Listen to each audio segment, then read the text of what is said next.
انسان کی ابتدا کیسے ہو گئی؟ وہی چیز جو تورات میں تھی، جو عیسائیوں کے ہاں تھی، کہ اللہ تعالیٰ نے کسی نہ کسی طرح سے مٹی کا ایک پتلا بنا دیا، اس میں اپنی روح پھونک دی تو جان پڑ گئی، اکیلا تھا، پتلی پتلی رہا، اس میں سے اس کی بیوی اما ہوا کو نکالا، وہ جوڑا باندھ دیا تو جس کے دھان ہو گئی، وہ آگے تو بات ہی آسان ہو گئی۔ ٹھیک ہے، ان باتوں کو آج ہم پڑھتے ہیں تو یہ آتا ہے کہ صاحب جس کا کس قسم کی کہانیاں ہیں جو ان لوگوں نے اپنے یہاں بنائی، لیکن انسانی فکر کے ایجپٹ سے بھی تو نگاہ رکھیے۔ قرآن نے خود اپنے سمجھنے کے لیے بتایا تھا کہ سنریم آیات نہ پھر آفاق و انفسہم حتی یتبین لہم انہ الحق۔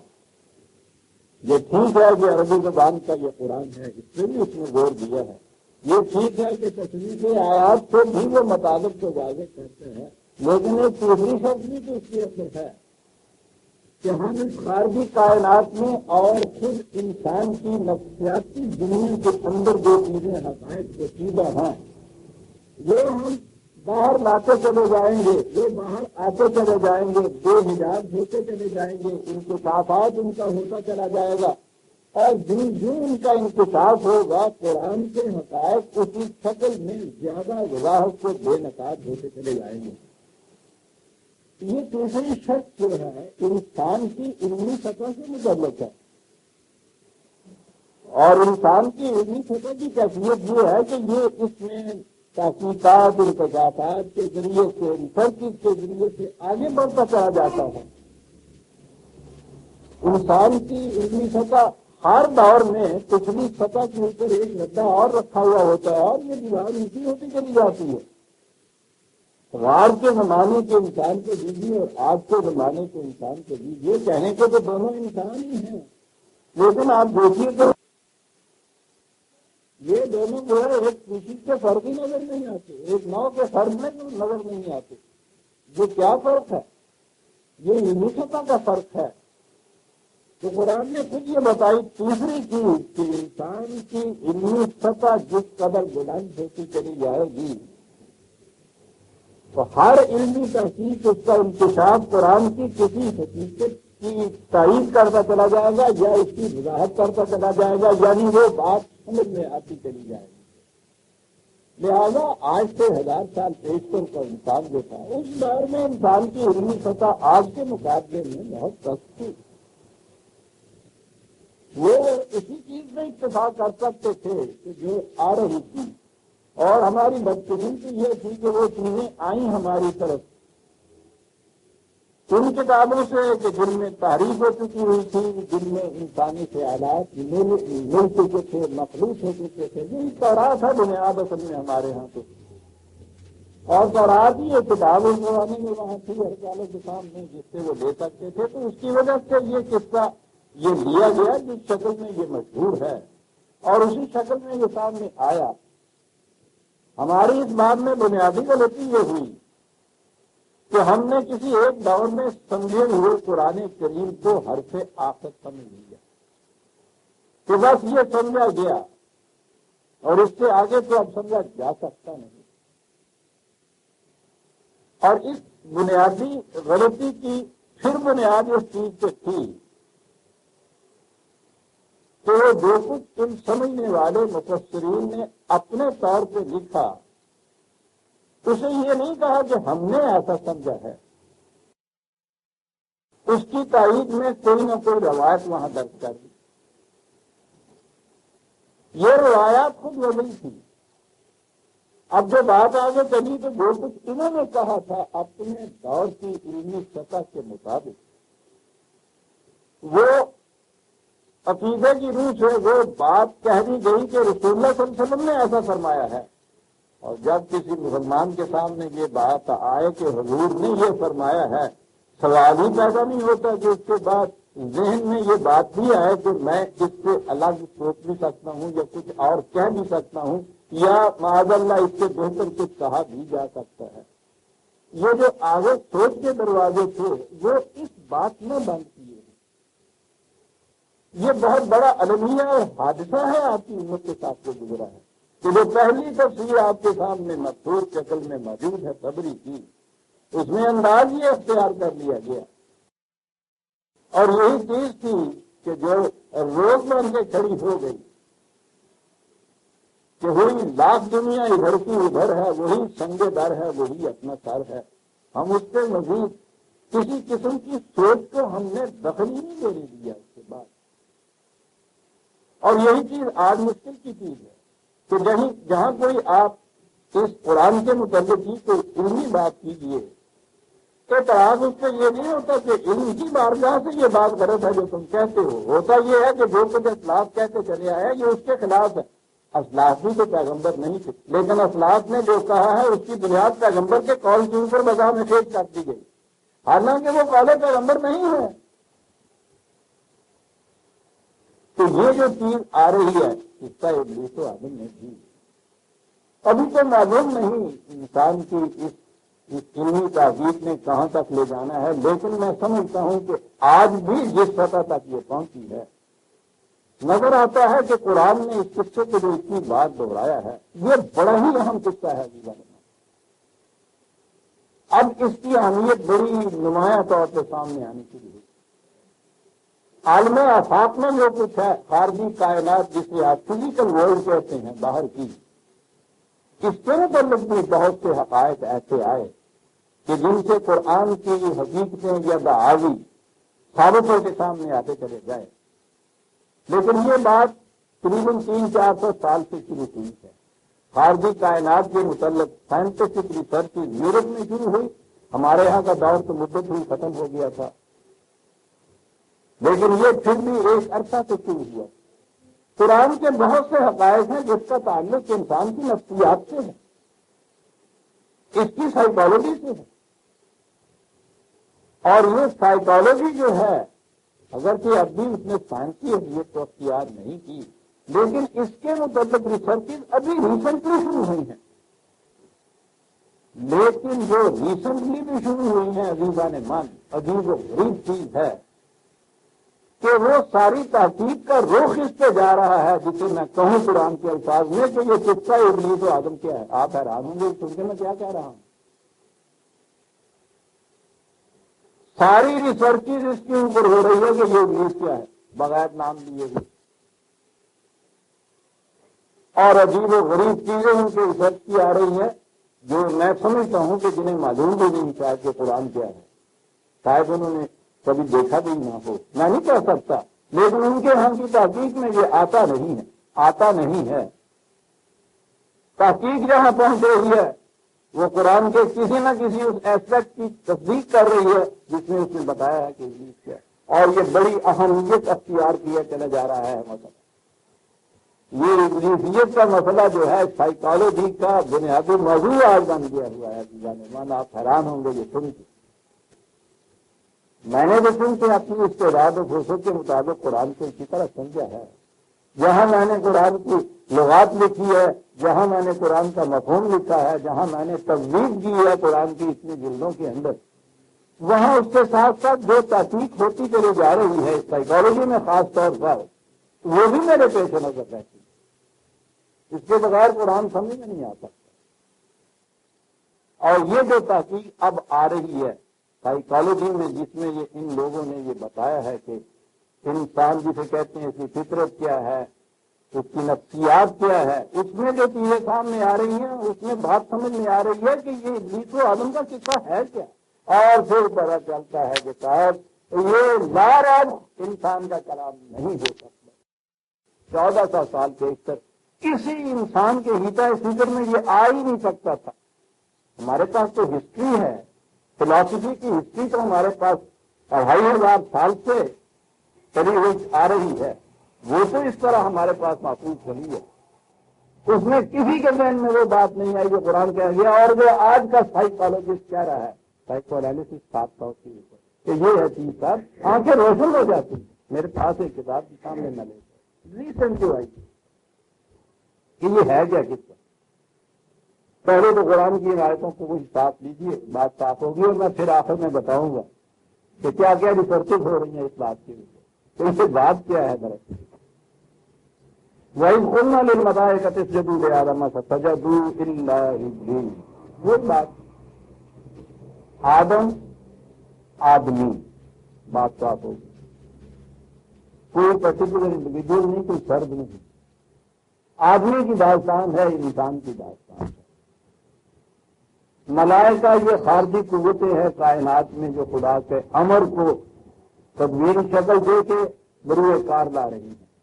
یہ صرف وہ ملائکہ ہیں، عالم امر سے جو متعلق ہے وہاں وہ کیا کرتے ہیں، کس طرح کرتے ہیں، ہم نہیں جان سکتے۔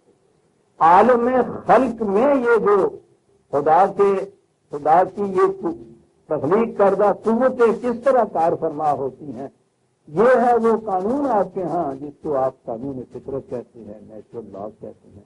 کس طرح سے یہ ورک کر رہی ہیں، کس انداز سے یہ خدا کے امر یا تدبیر کو بروئے کار لا رہی ہیں، یہ عالم خلق کے ملائکہ ہیں، یہ ان کا ذکر یہاں پہ سارے قرآن میں یہی ہے کہ یہ ابتدائی دور کا انسان یہ سمجھتا تھا کہ یہ قوتیں معبود ہیں اور میں ان کے سامنے سجدہ گزار ہوں، ان کی پرستش کرنے والا۔ چندر بارش کا دیوتا، اگنی آگ کا دیوتا، یہ میگھ، یہ وہ گرج اور چمک اور چاند اور سورج اور ستارے اور تالاب اور حتیٰ کے شیر اور سانپ، یہ ساری قوتیں جتنی تھی انسان سمجھتا تھا کہ یہ غالب ہیں مجھ سے اور میں ان کے ماتحت مسجود ہوں۔ قرآن نے 1400 سال پہلے یہ بات کہی عزیزان ایمان کہ مسجود تو ہے انسان سے کہا، یہ تیرے سامنے سجدہ ریز ہے، تو ان کے سامنے سجدہ ریز ہو رہا ہے۔ کس طرح تجویز ہے جب سے انسانیت کی پلٹ کے رکھ دیا قرآن نے سارے قصے۔ فخر لکم ما فی السماوات ما فی الارض، یہی کائنات جو تمہارے سامنے ہے یہی نہیں، وہ اتنی نامشہور کائنات ابھی جو تمہارے عیسیٰ تصور میں بھی نہیں، اس میں بھی جتنی یہ قوتیں کار فرما ہے یہ ساری ہم نے تمہاری خادم بنا دی ہوئی ہیں، اٹھو اور ان سے کام لو۔ یعنی ایک جگرے میں سارے تصورات پلٹ کے رکھ دیے، مذاہب کی دنیا الٹ کر رکھ دی۔ کتنا ہی کہہ کے قلنا للملائکۃ اسجدوا لآدم فسجدوا، اتنی سی بات کے اندر عزیزان ایمان آپ کو معلوم نہیں کہ کس قدر انقلاب برپا کیا ہے قرآن نے انسانی دنیا کے اندر۔ یہ قوتیں وہ نہیں جن کے سامنے تو جھکے، قوتیں یہ وہ ہیں جنہیں تو جھکائے اپنے سامنے۔ آپ نے دیکھا کہ سائنس کی دنیا کی تحقیقات کے لیے کتنی بڑی چیزیں بتا دی، جس کے سامنے یہ قوتیں سجدہ نہیں کرتی، سر پر سجود نہیں ہوتی، وہ کہتا ہے مقام آدمی تک ہی نہیں پہنچتا۔ مقام مومن تو بہت آگے آتا ہے۔ یہ جو ہے نا ہمارے یہاں بات چلی، وہ ٹھیک ہے، وہ بیچارے کیا کرتے، یہی باتیں تھی جن میں وہ چلانا تھا، ساتھ ہوتا تھا یہ تفسیریں کیسے نہیں کہتے تھا کہ جی ملائکہ سے کہا سیدھا کرو، ابلیس نے نہیں کہا کیا، اللہ اس میں آ گیا، تو یہ ملائکہ میں سے تھا، اب پھر اس کے بعد یہ ملائکہ میں سے تھا پہلے، پھر انہوں نے کہا کہ جی وہ ملائکہ کا بھی استاد تھا سب سے بڑا جو تھا، ہاں سب کچھ، یعنی یہ افسانے ہیں۔ عربی زبان کے اندر بھی وہ جانتے ہیں کہ یہ اللہ استثناء کا جو ایکسپٹ کا جو آتا کیسے آیا کرتا ہے۔ ایک تو یہ چیز ہوتی ہے سمجھنے کے لیے، سمجھ لیجیے کہ بھائی اور آدمی تو آ گئے لیکن وہ عبدالرحمان ابھی تک نہیں آیا، اس کے معنی یہ ہے کہ وہ ان میں سے ہے مگر وہ نہیں آیا۔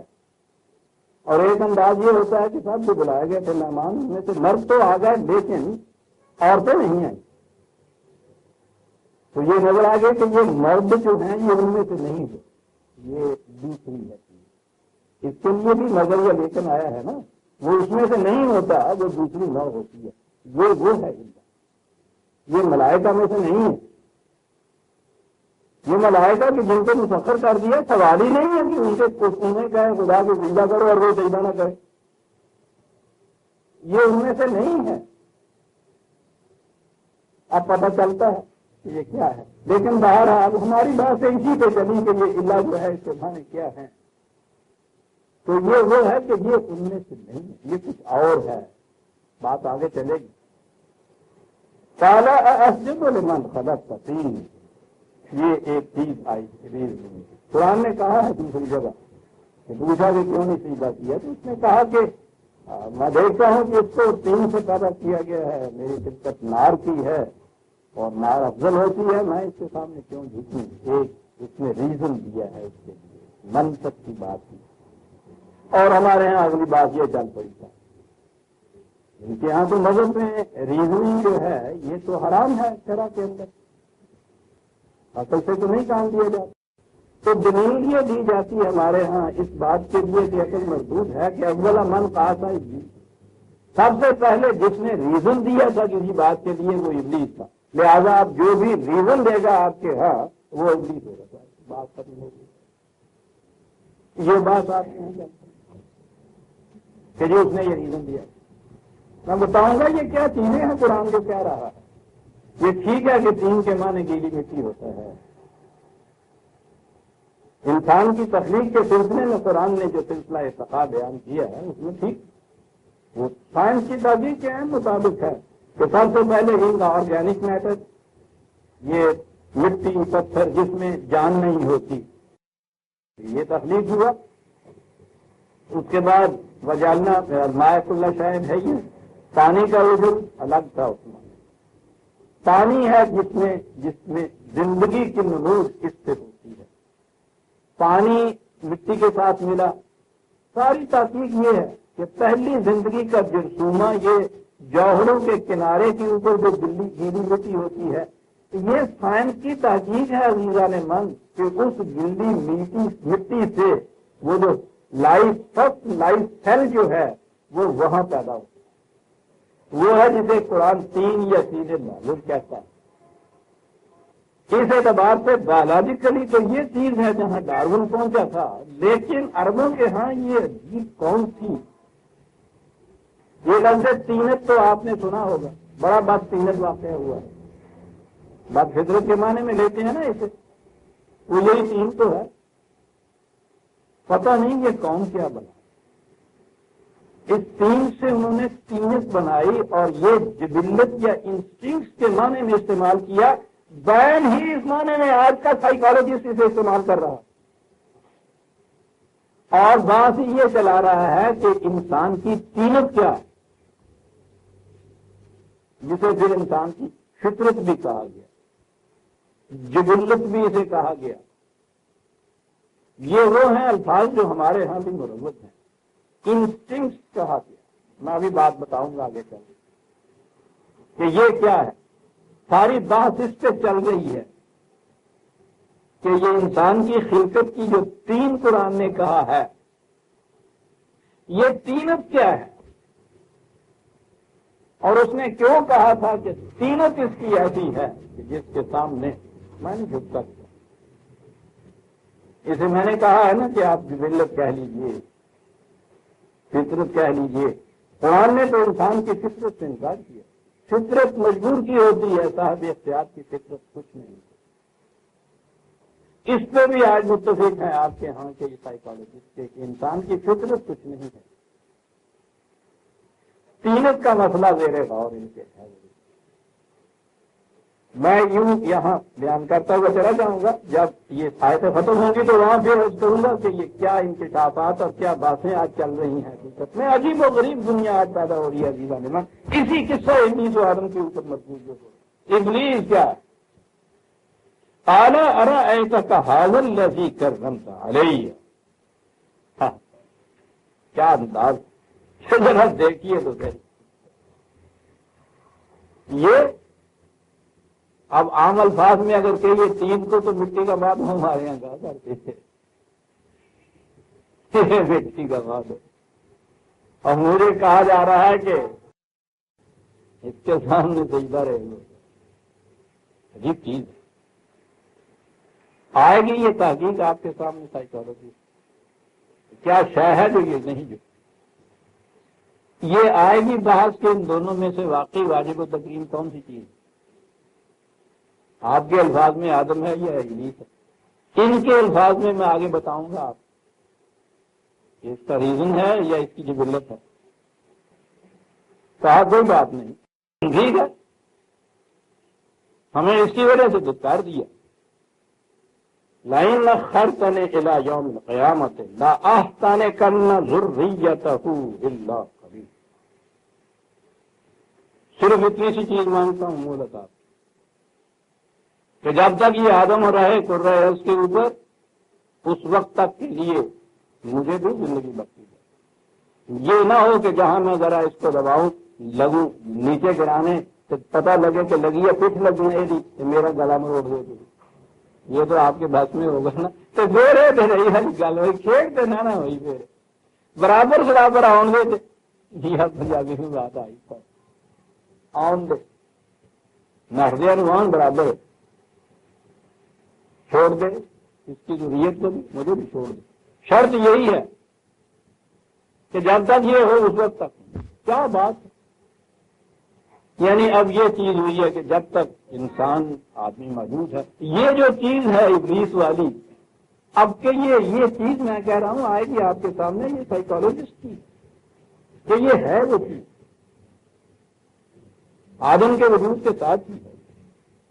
انداز بیان کا ایسا ہے محاکاتی بات یوں ہی سمجھ میں آ سکتی تھی عرب کے بدو کے بھی اور آج ایرک فرون بھی اسی سے سمجھ سکتا تھا. کیا الفاظ ہیں قرآن کے عزیزہ میں سمتا کے انہی معنوں میں لے لیجیے لغوی معنوں میں تو عرب کا بدو سمجھتا ہے. پھیلا کے لے لیجیے ان کے مجازی معنوں میں تو آج ایڈنگٹن بھی اس کو سمجھتا ہے. انہی الفاظ سے ایرک فرون سمجھ رہا ہے عزیزہ من ترجمہ کرتا ہے تو میں اچھل پڑتا ہوں. ترجمہ نہیں یعنی جو اپنی ٹرم یوز کرتا ہے اچھل پڑتا ہوں قرآن کے کسی لفظ کی تجربے ترجمہ ہوتا ہے. بات ہوئی نا زبان کے استعمال کرنے کی.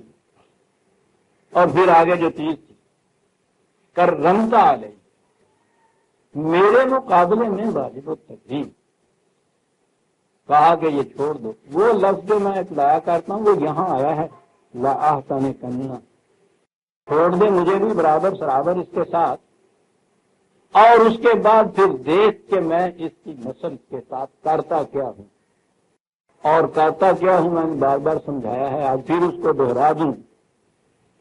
بات اس میں یہ تھی کرمتا والی واجب التکریم جی بہت بڑے عزت والے کرتا کیا ہوں.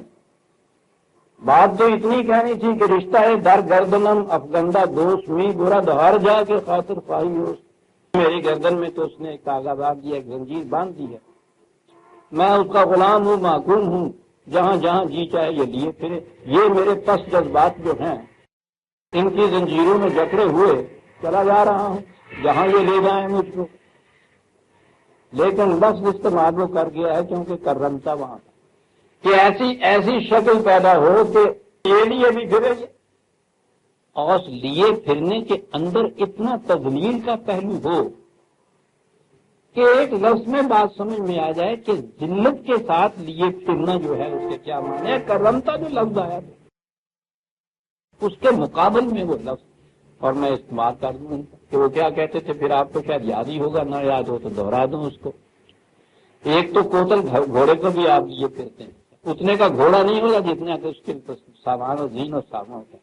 چاندی اور سونے کی پیدل تک ہوتی ہے پربا ہوتا ہے لگام کے ساتھ دائیں بائیں دو خدام ہوتے ہیں. اسے بھی آپ چلاتے ہیں اپنی مرضی کے تابع ہی. ایک انداز یہ بھی ہوتا ہے لیکن اس میں بہرحال کچھ گھوڑا ہی صحیح ایک وقار تو ہوتا ہے. اور ایک وہ ہوتا ہے جو گاؤں کے لڑکوں کے لونوں کے ہاتھ میں کوئی کٹو یا بشیرا آدھا آ جاتا باہر ہی. 5-7 لڑکے ہوتے ہیں اور وہ ہوتا ہے ایک کٹو. نہ زین نہ لگام نہ رکاب کچھ بھی نہیں. کرتے کیا ہیں جو رسی ہاتھ میں آئے تعاون کی ہو اسے لیتے ہیں. یہاں بھی کرتے ہیں ہمارے یہاں گاؤں میں ہم نے دیکھا ہے آپ نے بھی کبھی گاؤں میں دیکھا ہوگا. شہروں میں تو اس قسم کی بات نہیں ہوتی. تو اس کو لیا تو وہ جو رسی ہوتی ہے وہ گردن میں باندھنے سے تو وہ اتنی بڑی نہیں ہوتی اور اتنی مضبوط بھی نہیں ہوتی اور وہ قابو بھی نہیں آتا. تو اس کا نیچے کا جو جبڑا ہوتا ہے اس میں اس کو ڈال کے پھر واٹ چڑھ دیتے ہیں. قابو تو اس طرح سے آتا ہے.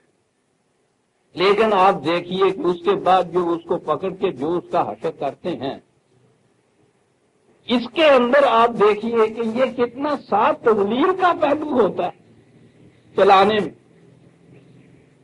میں نے کہا تھا نا کہ ہمارے یہاں پنجابی میں کبھی کہنے آ گئے، اور یہ محاورہ ہو گیا ہوا ہے ہمارے یہاں کا کہ جی وہ اس کے ساتھ چلتا ہے، اس کی مرضی سے کہتا چلتا ہے، کبھی دے گے تو لوٹا ہوتے ہیں، محاورہ ہو گیا۔ یعنی تذلیل کا پہلو اس کے اندر ہوتا ہے، جبر کے ساتھ باندھا بھی جاتا ہے اس کو، اور اس میں ذلت ہوتی ہے، کوتل گھوڑے جیسا انداز نہیں ہوتا، وہ یا چوسپا گاڑی میں جیسے جویا ہوا ہوتا ہے گھوڑا، وہ انداز اس کا نہیں ہوتا، تازی کا انداز نہیں ہوتا کہ گردن کو یوں فراز کیے وہ جا رہا ہے، وہ تو ایک پوچھو نہیں کتنا حسین ہوتا ہے وہ گھوڑا، سبھی دیتی ہوئی گاؤں کے لوگوں کے ہاتھ آیا ہوا، ضروریت تو ہے نا، یہ چھوٹے چھوٹے لوگ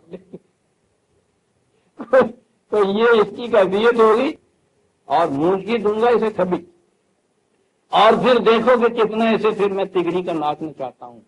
عزیزان من، انسان جب بھی اپنے پست جذبات کے تابع مجبور و معقول ہو جاتا ہے ان کا، تو جس ذلت کے ساتھ وہ اپنے مقاصد کا حاصل کرتا ہے وہ سب سے زیادہ پہلی چیز ہو جاتی ہے اس میں کہ بے غیرت ہو جاتا ہے انسان، اور غیرت ہی تو ایک چیز ہے جو حیوانوں میں اور انسانوں میں وجہ امتیاز ہے۔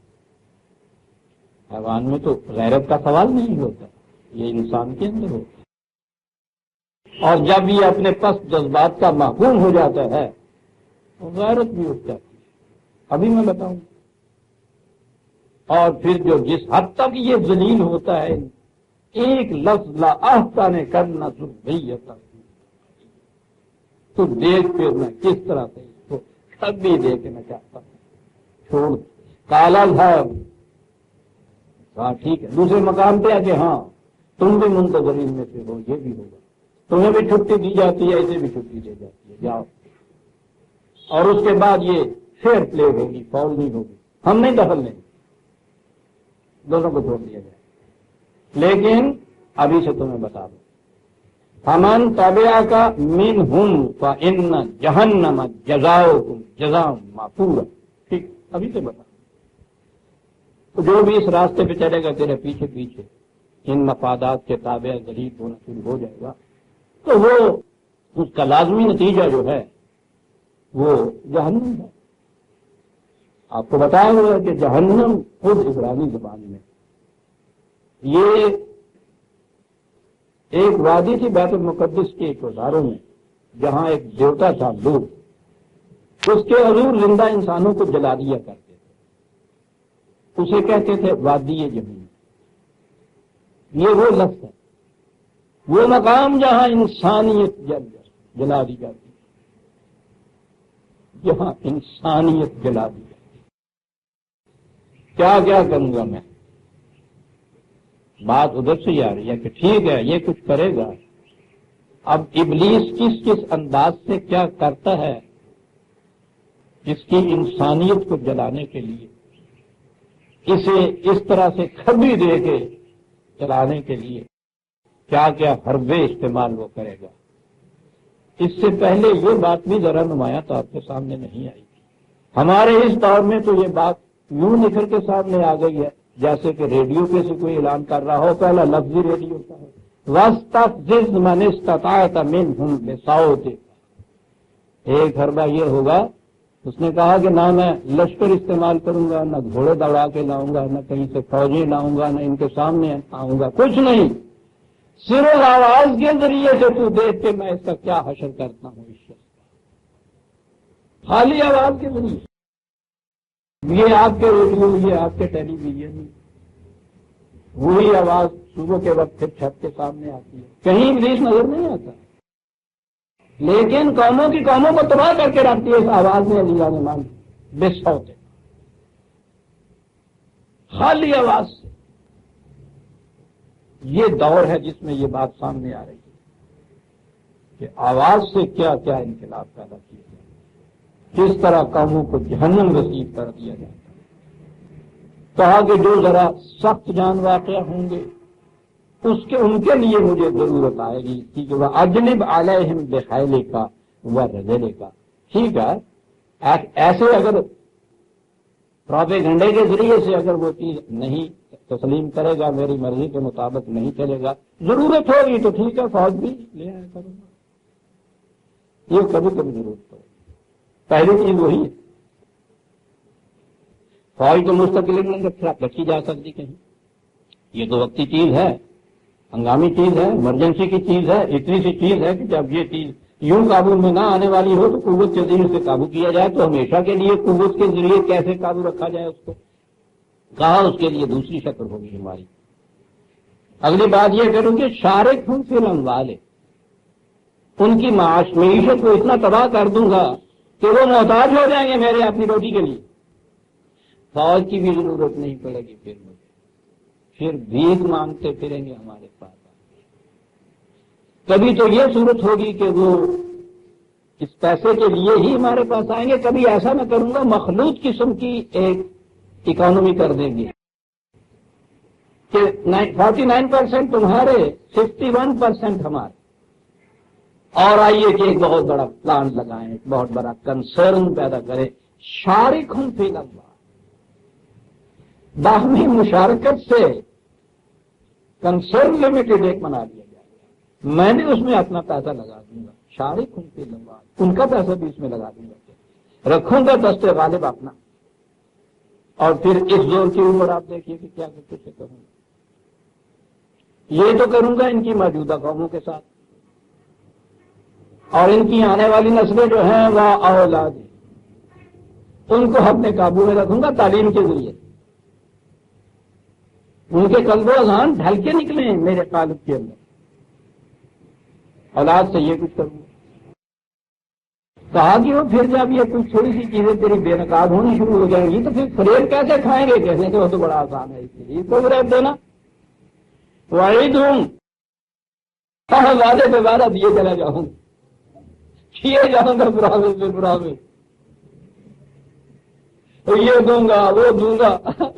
اور ساتھ ہی کہا ما یعدہم الشیطان الا غرورا، سب جھوٹے ہوں گے. اس طرح بھی فریب ہوگا. ہوں گے اتنے جادو انتہا کا بڑے تو بڑھتا نہیں پر بھی فریب کھائے گا. بڑا آخری ایسا یہ ہے. ہاں کہو کسی سے عزیزہ نے مان 1400 سال پہلے یہ تصویر کھینچ کے بتا دے کہ کیا کرے گا. کہا یہ کروں گا. اور اس طرح سے پھر اس کے یہ واجب و تقریب جو بنایا جناب نے کرم تھا.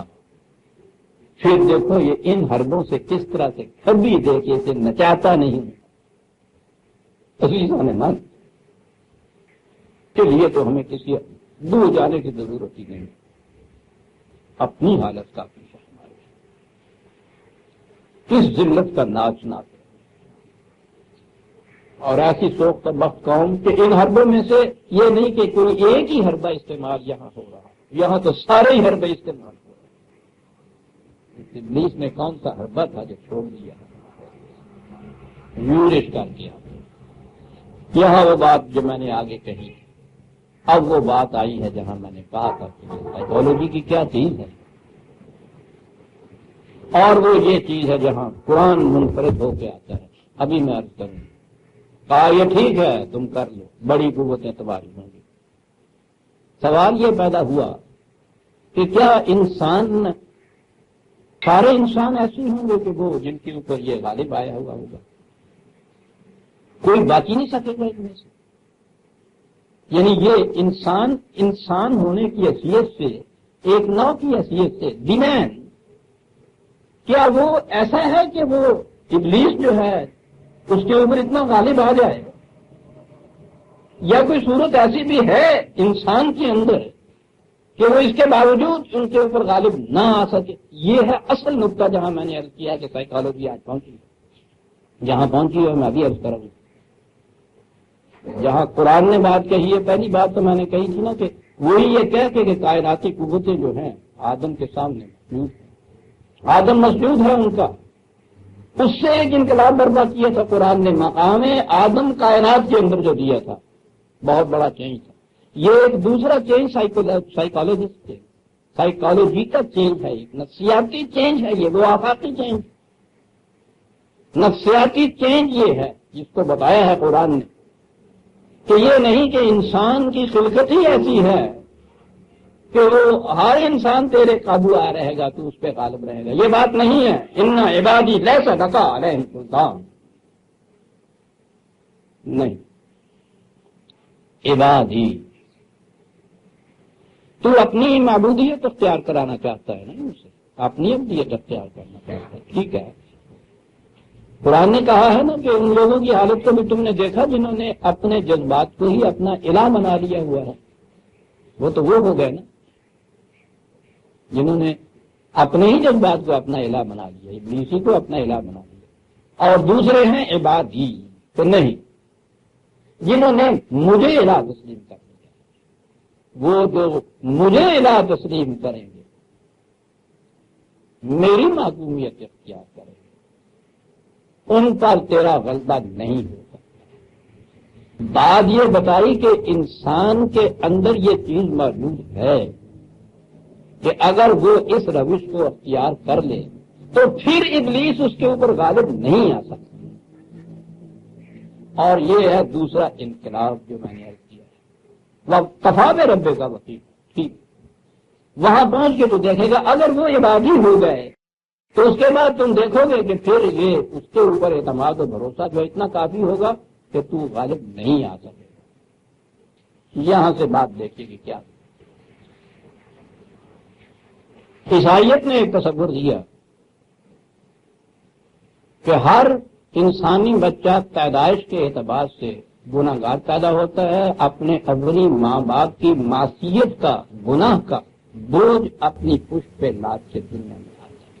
ہر انسانی بچہ وداؤٹ ایکسپشن گناہ گار پیدا ہوتا ہے. وہاں سے یہ مسلمہ ہوا کہ انسان کی فطرت ہی بد ہے، پیدائش کے ساتھ گناہ گار پیدا ہوا. اگلا مسلمہ انہوں نے یہ کہا کہ یہ جو آلائش ہے جس کو ساتھ لے کے پیدا ہوتا ہے، یہ اس کے اعمال صحیح و کاوش محنت سے دھل ہی نہیں سکتا مستقل. تو جو شاید پیدائش کے ساتھ وزید کی گئی اس کے اندر آئے اور اس کو اختیار ہی نہ ہو کہ اسے الگ کر سکے، کسی کو فطرت کہتے ہیں. تو یہ مسلمہ ہو گیا کہ انسان فطرتاً بد واقع ہوا ہے. ایول جو ہے انسان کی نیچر کے اندر. اب جب یہ چیز ہو گئی تو مستقل طور پہ تو ابلیس سوال ہو گیا نا، جس کو اگر ایول آپ کہیں گے، اگر ابلیسیت کو، تو اس عقیدے کا تو فطری نتیجہ یہ نکلا. دو باتیں ہوئی. ایک تو یہ کہ انسان مجبور ہو گیا، یعنی یہ کر ہی نہیں سکتا، پیدا ایسا نہیں ہو سکتا کہ ایک کلین سلیٹ لے کر آئے کہ اس پہ پہلے کچھ نہ لکھا ہوا. پیدائش کے ساتھ ایول آیا اس کے. معاف رکھیے گا، ہم کچھ ٹائم جس میں آئیں گے انگلش کی، سائیکالوجی کی، تو وہ استعمال مجھے کرنی ہی پڑیں گی، اس کے بغیر چارہ نہیں ہے. ایول جو ہے انہیریٹڈ ہے انسان کی نیچر کے اندر. اور اس کے بعد اگلا جو ہے دوسرا وہ ہے ڈٹرمنزم کا عقیدہ جبر، کہ انسان کو اختیار ہی نہیں ہے کہ اس کو الگ کر سکے. یہ جو ہیں دو مسلمے، evil by nature and determinism کے مجبور محض، یہ تھا وہ تصور جو عیسائیت نے دیا. میں لمبی تفصیل میں نہیں جاتا کہ وقت اتنا زیادہ نہیں ملے گا مجھے کہ عیسائیت نے بھی یہ کہاں سے یہ عقیدہ لیا تھا اور کیسے آیا. بہرحال جو پھیلا ہے دنیا میں وہ عیسائیت کی روح سے پھیلا ہے. انسان مجبور محض اور ایول اس کے اندر. آپ دیکھیے کہ اس سے انسان کی کیا کیفیت ہوگی، کہاں سے کہاں جا پہنچے. یہ چلا آ رہا ہے. آپ حیران ہوں گے کہ یہ مذہب کے عقائد کتنے ڈیپ روٹڈ ہوتے ہیں، کس قدر انسان کے تحت و شعور کے اندر یہ جاگزی ہوتے ہیں. ابھی میں آپ کو بتاؤں گا. یہ عقیدہ کہ انسان مجبور ہے، میں نے عرض کیا کہ پیدا کیا ہوا تھا مذہب کا، عیسائیت کا. یورپ کے سائنسدان، یہ مفکرین، انہوں نے عیسائیت کو چھوڑ دیا. جب انہوں نے سائنس کی تحقیقات شروع کی تو خود عیسائیت نے ان کو مرتد قرار دے دیا. یوں تو یہ کہ انہوں نے چھوڑ دیا، کسی نے جوڑ دیا، پھر انہوں نے باہر یہ وہ تھے کہ جو اپنے آپ کو فری تھنکر کہتے تھے ریسرچ کرتے تھے بالکل یہ کہہ کے کہ ہم پہلے سے کوئی عقیدہ اپنے ہاں نہیں رکھتے، ڈیناؤنس کیا ان عقائد کو، لیکن کیونکہ سبسٹیچیوٹ کوئی نہیں تھا، اس کا بدل نہیں تھا کوئی بھی، یہ عقیدہ جس سے انہوں نے ذہنی طور پہ چھٹکارا حاصل کیا عیسائیت سے، لیکن خلا پیدا رہا اندر، دوسرا اس کی جگہ سے بدل نہیں انہوں نے لیا کسی چیز کے ایمان کے اوپر، اگر تو اسے چھوڑ کے قرآن کی مثبت زندگی جو ہے، جو یس کہتا ہے لائف کو، اس میں آ جاتے تو کیفیت کچھ اور ہو جاتی، وہاں رہا خلا، خلا محال ہے فطرت کے کارخانے میں، خالی کی جگہ کوئی چیز رہتی نہیں۔ آپ دیکھیے کہ اس عقیدہ جبر کو چھوڑنے کے باوجود، بظاہر عیسائیت کو چھوڑنے کے باوجود، دہریت اختیار کرنے کے باوجود، وہ عقیدہ کتنی گہرائی میں گیا ہوا تھا، 16ویں صدی سے ریسرچ ہونی شروع ہو گئی تھا وہاں آدمی کے اوپر۔ ڈارون نے سب سے پہلے یہ چیز کہی کہ انسان یہ اس طرح سے پتلا بننے والی بات نہیں ہے۔ میں مختصر الفاظ میں یہ عرض کروں، وقت بڑا تھوڑا ہوتا ہے ہمارے پاس، کہ یہ اولی جرسوم میں سے چلا آ رہا ہے، چلا آ رہا ہے، چلا آ رہا ہے، حیوان کی سطح پہ پہنچا، حیوان کی سطح کے بعد انسان کی سطح میں آیا، چلیے اس کا یہ تھا۔ یہاں آنے کے بعد اس نے کہا کہ یہ انسان کا پیکر تو اس نے اختیار کر لیا، لیکن اس حیوانیت کے جو انسٹنکٹ تھی، حیوانیت جو تھی، حیوانی جذبات جنہیں اینیمل انسٹنکٹس کہا جاتا ہے، جو حیوانوں کے اندر پیدائش کے ساتھ ہوتے ہیں، جنہیں کوئی حیوان بدل نہیں سکتا، چھوڑ نہیں سکتا، اس نے یہ کہا کہ یہ چونکہ حیوان کی اگلی شکل ہے، اس واسطے وہ حیوان کے جذبات جو ہیں وہ اس کے اندر وہ موجود ہے اور وہ بدل سکتا نہیں۔ ڈٹرمنزم وہی عیسائیت۔ اس سے آگے ان کے یہاں ایک اسکول آف تھاٹ آیا، اس نے کہا بیہیویئر واٹسن ہے یہ، اس نے کہا نہیں یہ بات نہیں کہ حیوانی جذبات جو اس کے اندر ہیں ان سے یہ مجبور ہے، نہیں، انسان کچھ ہیبٹس فارم کر دیتا ہے بچپن سے ہی، عادات، بیہیویئر، اور یہ اتنی پختہ ہو جاتی ہیں کہ جب وہ ذرا شعور تک پہنچتا ہے، اور وہ ایڈلر وغیرہ تو کہتے ہیں کہ یہ 3 سال کی عمر تک کی بچہ یہ سارا کچھ جو ہے وہ ہو جاتا ہے جو کچھ اس میں بننا ہوتا ہے، یہ ہیبٹس جو اس کی فارم ہو جاتی ہیں، یہی اس کے عقائد ہوتے ہیں، یہی مسلک ہوتا ہے، اور انہیں یہ چھوڑ نہیں سکتا، بیہیویئر چھوڑ نہیں سکتا، پھر انسان مجبور۔ آپ دیکھتے ہیں کہ دعویٰ کتنا ہے یورپ کا اپنی تہذیب کے اوپر کہ انسان کو ہم نے مادے کے اندر آزاد کر دیا، ایسا بااختیار نظر آتا ہے کہ کوئی قاعدہ قانون وہ مان ہی نہیں رہا، لیکن ان کے ہاں کی سائنٹیفک ریسرچ ان کو اس نتیجے میں پہنچا رہی ہیں جہاں عیسائیت کے نتیجے نے پہنچا رکھا تھا، مجبور ماض۔ ایک اسکول آف تھاٹ آیا جس کو اینتھروپولوجسٹ کہتے ہیں، علم الانسان۔ انہوں نے کہا کہ نہیں، پہلی دور کا غاروں کا جو انسان تھا رہنے والا، وہ ترقی کرتا کرتا آہستہ آہستہ مختلف نسلیں انسانی جو ہے وہ چلا آ رہا ہے، یہاں تک پہنچا ہے، ٹھیک ہے، خارجی دنیا میں اس نے اپنے ہاں بڑی ترقی کر لی ہے، تیزی بھی واقع ہو گئے ہیں، لیکن وہ اولی انسان جو تھے آئے والے، ان کے ہاں کی چیزیں انہیریٹری ایسی آ رہی ہیں، وراثتاً ایسی آ رہی ہیں انسانوں کے اندر کہ یہ ان کو نہیں بدل سکتا، پھر ان کو نہیں بدل سکتا۔ اگلا اسکول آف تھاٹ پیدا ہوا ان کا سوشیولوجی۔ انہوں نے کہا نہیں، جس قسم کے ماحول میں انسان پرورش پاتا ہے، سوسائٹی جس قسم کی اس کی ہوتی ہے، یہ اس قسم کا انسان بن جائے، حتیٰ کہ جسے آپ ہیومن کانشیسنیس کہتے ہیں، زمینی انسانی کہتے ہیں، اس کے لیے ایک ٹرم ہے بڑی خوبصورت، سوسائٹی انٹرنلائز، باہر کا معاشرہ خود اس کا نقطۂ انسانی بن گیا ہوا ہوتا ہے، اس کے اندر اس کو ملن دیتا ہے، ماحول کا پیدا کرتا، پھر وہی بات کے ساتھ یہ اس سے نکل نہیں سکتا، مجبور ہے۔ پہلا سائیکالوجسٹ ان کے یہاں فرائڈ پیدا ہوا، بڑی تحقیق تھی اس کی، پیپر کیونکہ یہ شامل ہوتے ہیں بلکہ بہت کر جاتے ہیں۔ اس نے کہا کہ نہیں، انسان کے ایک تو کانشیسنیس ہوتی ہے، ایک سب کانشیسنیس، ایک نفس شعوریہ ہوتا ہے، ایک نفس غیر شعوریہ ہوتا ہے۔ نفس شعوریہ تو وہ ہے کہ جو عقل سے، ریزن سے، ریشنلزم سے باتوں کے فیصلے کرتا ہے. تحت شعور جو اس کا ہے ایک تحت شعور خالص جذبات کا ہوتا ہے، اور 9/10 اس کے اندر تحت شعور ہوتا ہے، 1/10 اس کا شعوریہ ہوتا ہے. The master of the house وہ جذبات ہے. ماسٹر آف دی ہاؤس تحت شعور ہوتا ہے اور شعور تو اس کا خادم ہوتا ہے. اور جو کچھ تحت شعور میں ہے اس کو یہ بدل نہیں سکتا. پھر انسان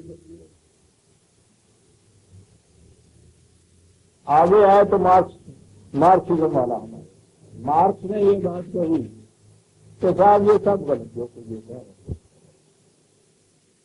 جس قسم کا معاشی ماحول ہوتا ہے، کسی کا معیشت جس قسم کی ہوتی ہے کسی معاشرے کے اندر، اس کے مطابق انسان پھر وہی بات جسے کہتے ہیں مضبوط ہوتا ہے.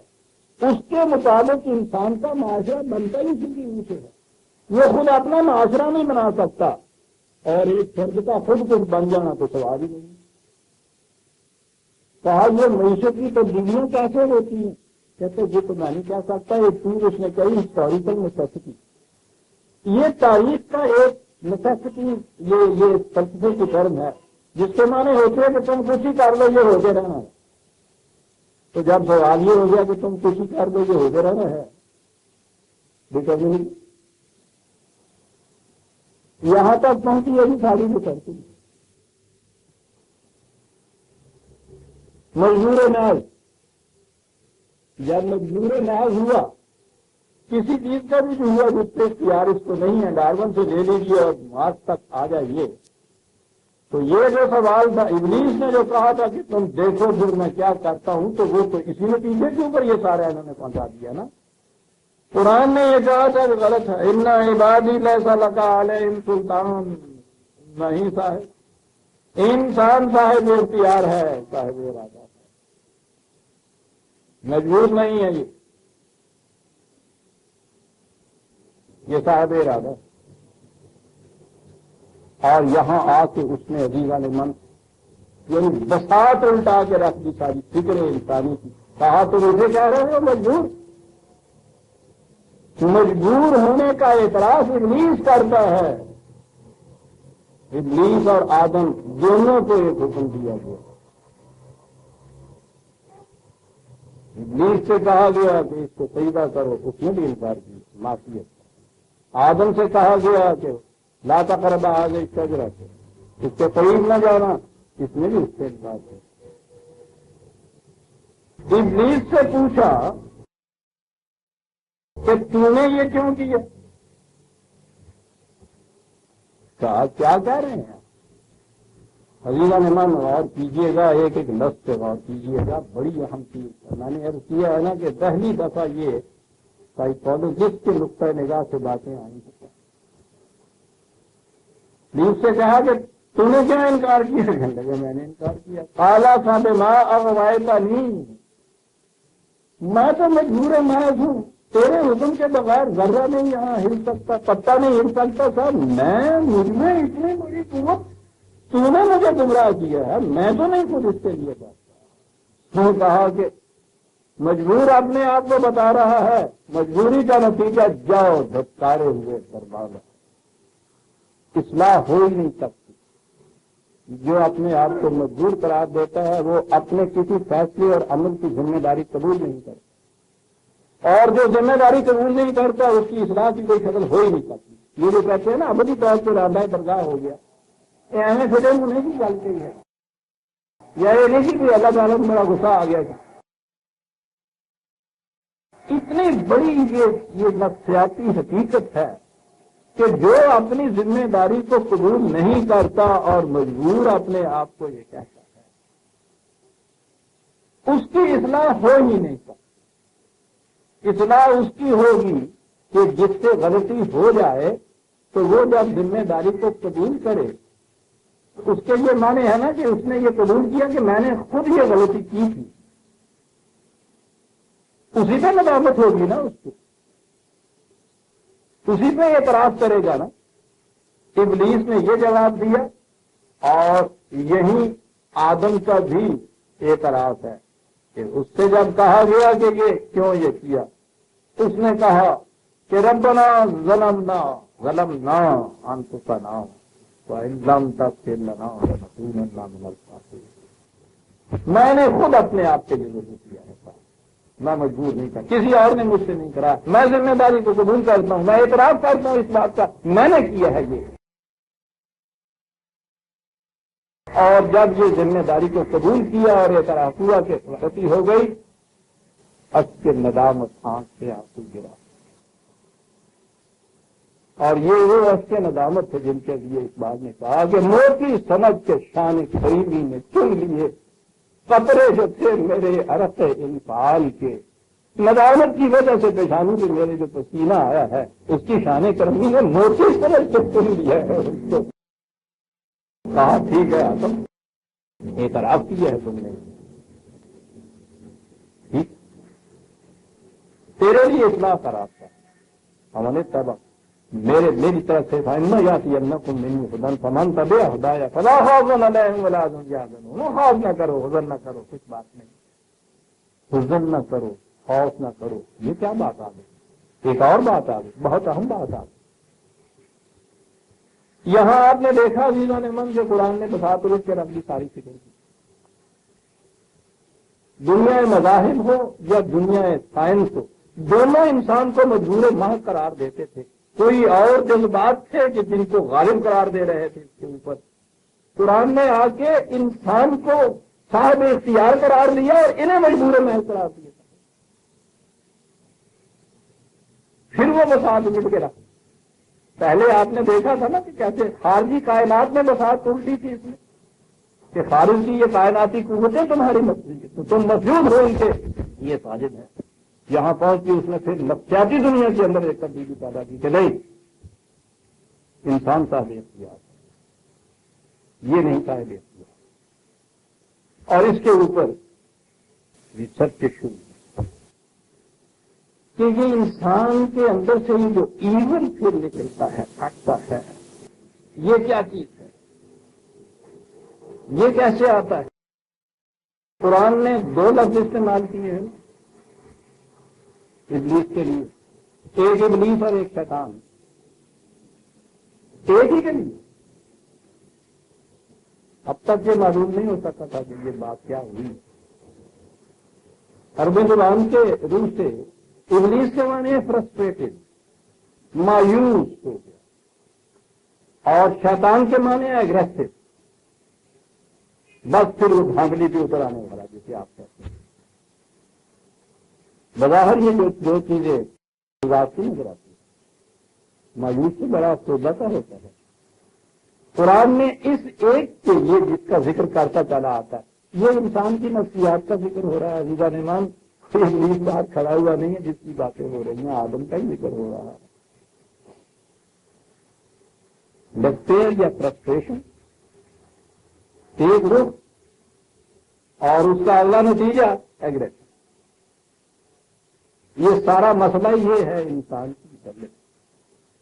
یہ جسے آپ ظلم، استبداد، بھنسنی، یہ کہتے ہیں، یہ سارا ایگریشن کے اوپر آ جاتا ہے. یہ سب کچھ وہ کرتا ہے جو قوت غالبہ یا غلبے کی قوت اپنے ہاتھ میں لے لیتا ہے، اور جس میں یہ قوت نہیں ہوتی اس سے کمزور ہوتا ہے تو اس کے اوپر پھر یہ ایگریشن کرتا ہے.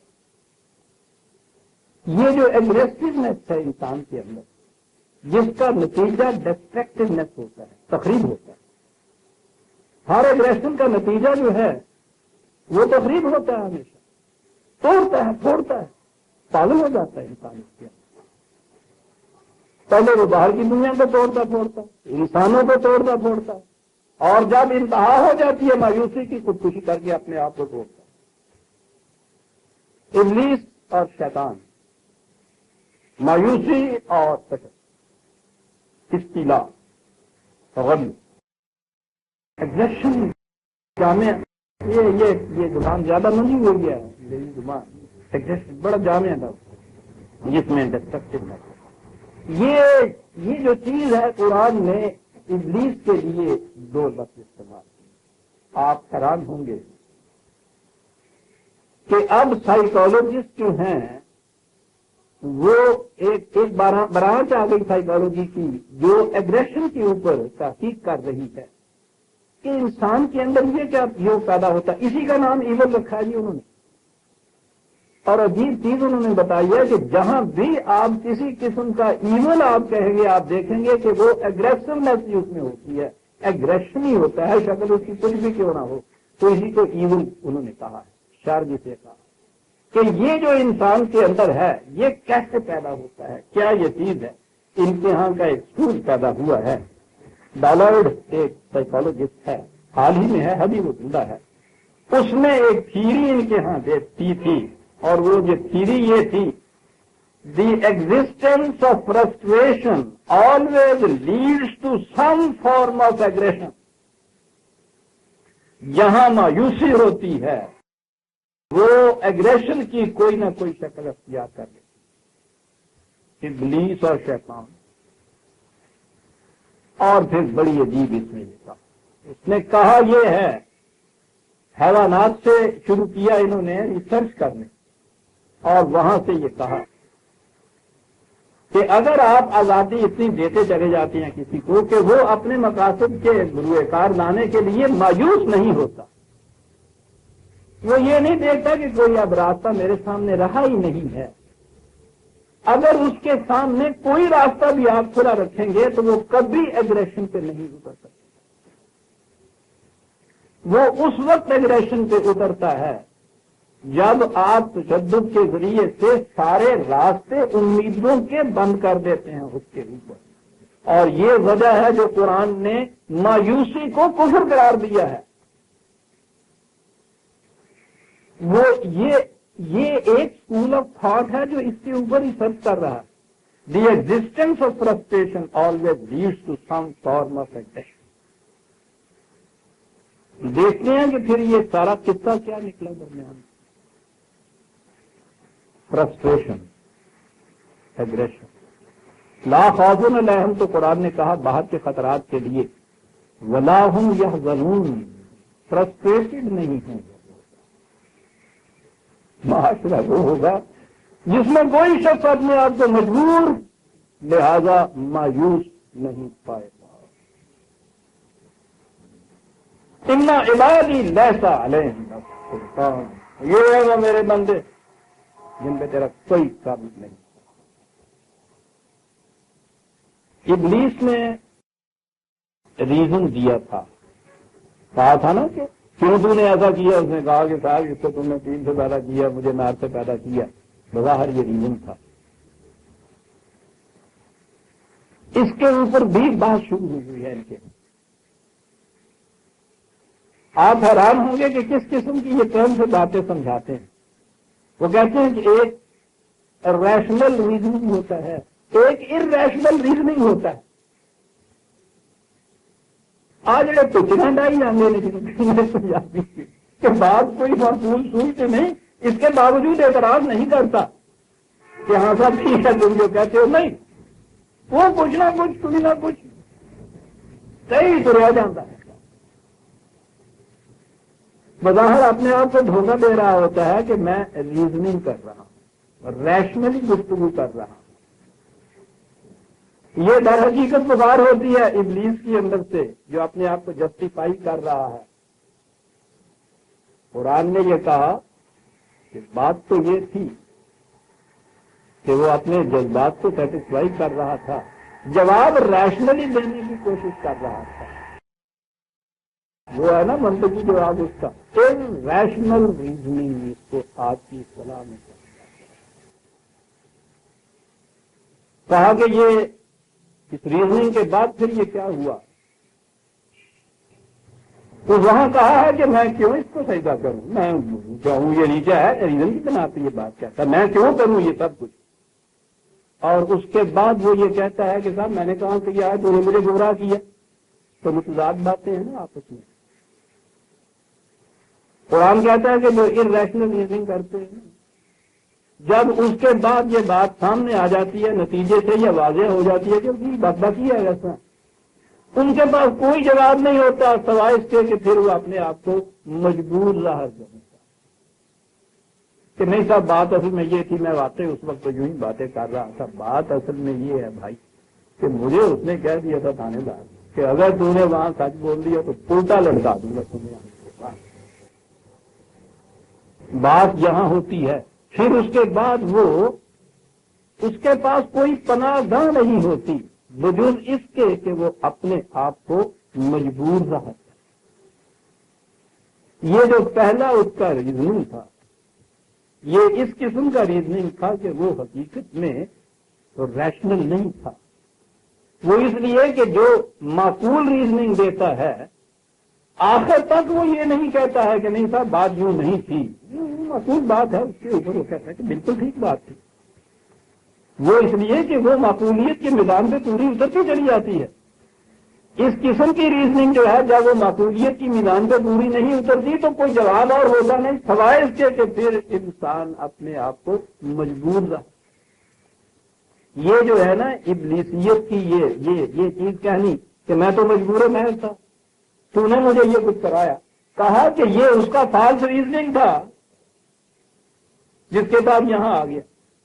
آدم نے وہ طریقہ اختیار ہی نہیں کیا کہ پہلے فالس ریزننگ دے اور جسٹیفائی کرے اپنے ایکشن کو، جواز اپنے ایکشن کا دے کہ نہیں صاحب یہ میں نے اس لیے کیا، اور جب پھر بات کوئی نہ بنے تو اس کے بعد کہہ کہ اصل کی بات اصل میں یہ ہے کہ میں مجبور ہی ہو گیا تھا. اس کے بعد اس نے کہا کہ یہ نہیں، یہ ابلیسیت ہے. بڑی عمدگی سے یہ بات جو ہے یہ حصہ کہ ابلیس نے یہ کیا روش اختیار کی، اس بعد یہ باتیں کہہ گیا ہے.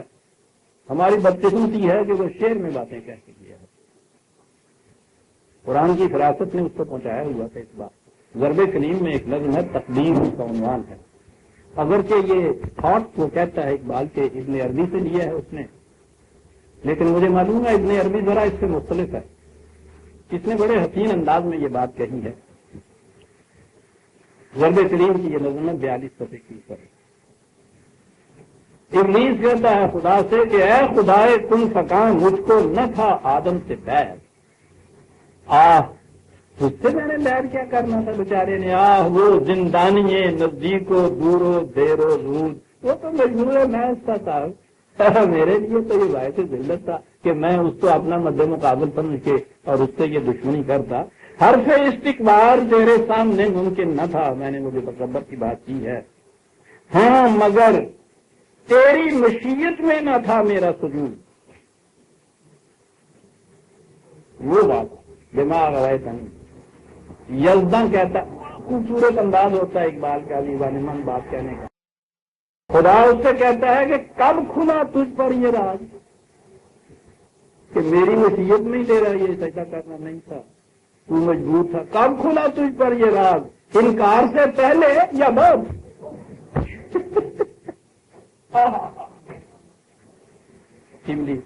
بعد تیری تجلی سے کمالات وجود بعد. یزداں فرشتوں کی طرف دیکھ کے پستی فطرت نے سکھلائی ہے یہ حجت. پستی فطرت یہ جو بعد کی بات ہے اس نے کہا کہ پہلے جب انکار کیا ہے تو اس وقت نہیں سمجھ رہا تھا کہ میں مجبور ہوں اس کے لیے. انکار کے بعد جب اس کے کانسیکوینس سامنے آئے، نتائج سامنے آئے، تو اس وقت یہ بات ہوئی کہ یہ کیا ہو گیا. اب کوئی شکل اور سامنے نہ آئی تو اپنے آپ کو مجبور میں کیا کر سکتا ہوں. عقیدہ جبریت آپ دیکھیے، اب اسلام تقدیر کے مسئلے پہ ان کے وادیوں سے وادیوں لکھے ہوئے ہیں، کس خوبصورتی سے بات کرتا ہے. انکار کے بعد یہ بات وہ کہتا ہے جو جبر والا ہوتا ہے. انکار سے پہلے تو کبھی بھی کوئی انسان یہ نہیں کہتا کہ میں اپنی مرضی سے یہ نہیں کر رہا. جب اس کے کانسیکوینس نتائج سامنے آتے ہیں، کب کھلا تجھ پہ یہ راز، انکار سے پہلے کے بعد.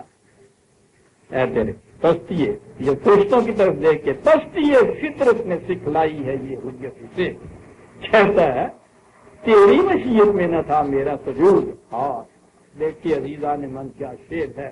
دے رہا ہے اپنی آزادی کو مجبوری کا نام. شیطان نے کہا تھا کہ میں آگ سے پیدا ہوا ہوں.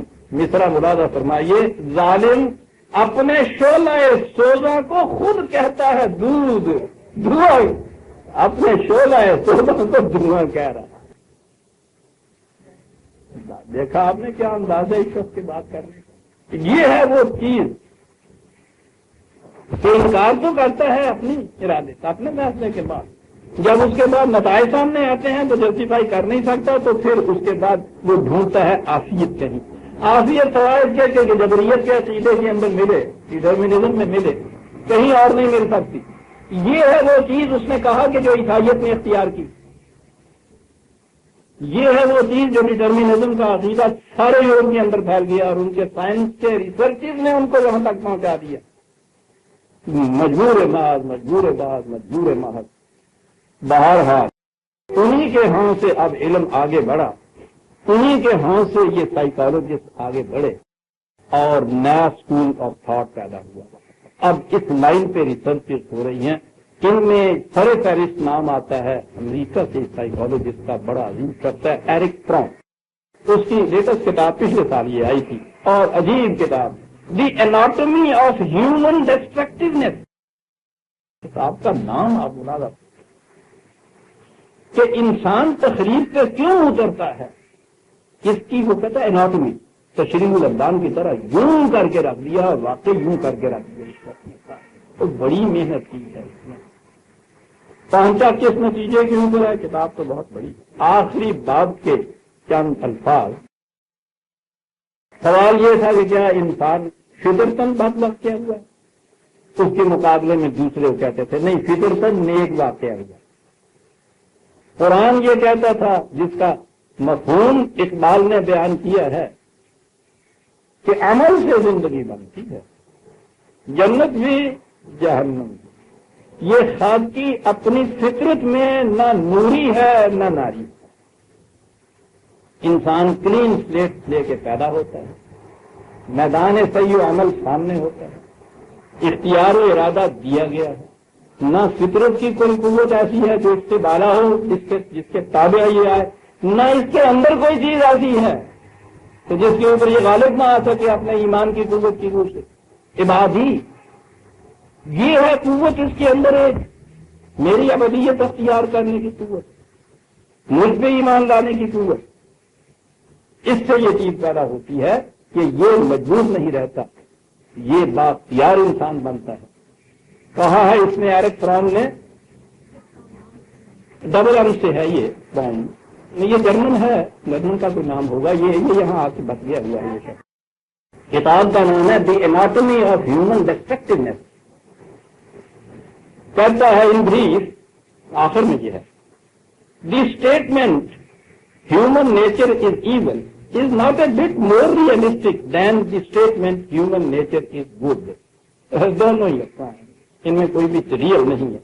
بٹ دی فرسٹ اسٹیٹمنٹ کہ human nature is evil is much easier to make, much easier to make. Anyone who wants to prove man's evilness finds followers most easily۔ انسان کے اختیار میں نہیں مجبوری ہے، یہ تو فطرت اس کی بات واقع ہوئی ہے، کیونکہ میجورٹی بدن کی ہوتی ہے۔ تو کہتا ہے اس مذہب والے کو، اس عقیدے والے کو فالوورز بہت زیادہ مل جاتے ہیں، اور ایزیلی مل جاتے ہیں، ریڈیلی مل جاتے ہیں، بنے بنائے ہوئے ہوتے ہیں وہ۔ اس لیے یہ جو عقیدہ پھیلانا ہے بڑا آسان ہے، یہ جو ہے for he offers everybody an alibi for his own sins, کہ اپنے جرائم اور گناہوں کے متعلق ایک وجہ جواب بنی بنائی ہوئی مل جاتی ہے اس کو، کہ تھوڑا سا انسان کو مجبور ہے، اس کی فطرت میں بڑی لکھی ہوئی ہے۔ اینڈ سیمنگلی رسک نتھنگ، اور رسک اس میں ہوتا کچھ نہیں، کیونکہ اپنے آپ کو مجبور کر رہا ہوتا تھا۔ Yet the spreading of irrational despair is in itself destructive۔ اسے معلوم نہیں کہ اس سے جو مایوسی پیدا ہوتی ہے بجائے خیش یہ تقریب ہے، بجائے خیش۔ as all untruth is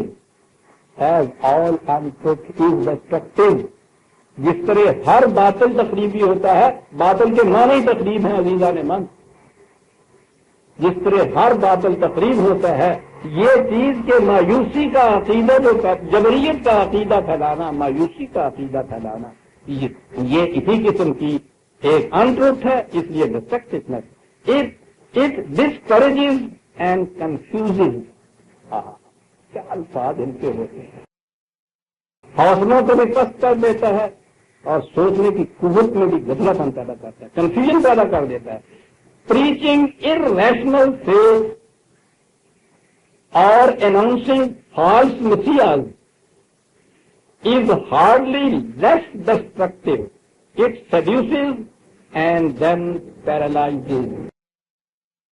مایوسیاں عام کر دینا, پھر فالس قسم کے مسیحوں کو اتارنا, معمور من اللہ پھر بھیجنا اس کے لیے, یہ سب کچھ کرنا دیتا. ان ذریعے سے فالسن پھیلتی ہے, انٹروٹ پھیلتا ہے, جو بجائے صحیح تباہی ہوتی ہے, اور اس سے انسان کی جرتیں مفلوج ہو جاتی ہیں, حوصلے اس کے پست ہو جاتے ہیں, اور اس کے بعد خود کرنے کی ہمت ہی نہیں رہتی. یہ ہے وہ چیز جو ابلیس کرتا ہے عزیزان. اور قرآن نے جب انسان سے یہ کہہ دیا کہ خارج کی کوئی قوت ایسی نہیں کہ جو تجھے مجبور کر دے, تو ان کے اوپر غالب ہے. تیری نفسیاتی قوت بھی یہ جس کو ابلیس کہا جاتا ہے, یہ قتل یہ نہیں ہے ایسی کہ یہ غالب آ جائے. انا عبادی لیس لک علیہم سلطان. آپ نے دیکھا عزیزان من کہ کس طرح قرآن کریم نے ایک فکرے میں بسا تو لڑ کے رکھتی ہے, دنیا مذاہب اور دنیا فکر دونوں کی. خارجی کائنات میں بھی انسان کی نفسیاتی دنیا کے اندر بھی, اور ابھی تو یہ نفسیاتی تحقیق کی ابتدا ہے.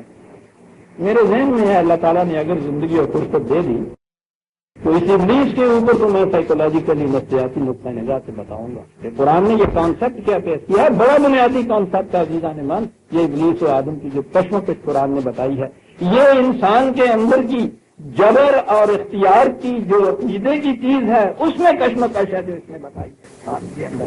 بڑے عجیب انداز میں ملخص یہ ہے کہ ٹھیک ہے تو جو جی میں آئے کر دے, قیامت تک تجھے چھٹی, لیکن انا عبادی لیس لک علیہم سلطان.